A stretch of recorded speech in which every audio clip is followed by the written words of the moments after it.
I've lived in New Orleans my whole life, born and raised. But I had no idea that just about 30 minutes down the road, there's a black town with so much history that's fighting to survive. That town is called Ironton. And honestly, that fact alone that I'm this close and didn't know what was going on, that's the problem.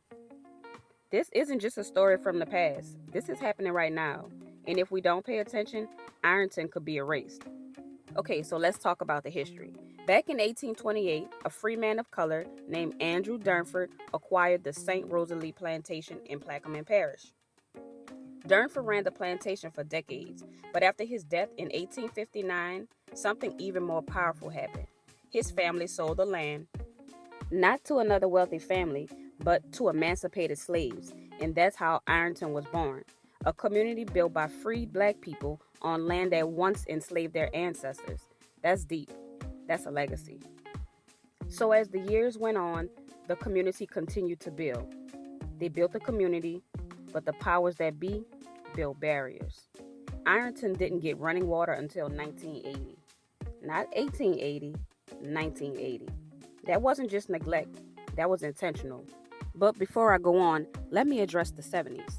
In the 1970s, Ironton residents organized and fought back, demanding political power in a parish that had silenced black voices for generations. This wasn't just a town, it became a front line in the civil rights movement. Then came the developers, trying to build toxic industrial plants right next to people's homes, and even worse, near sacred land. Now, here's what they don't want you to know.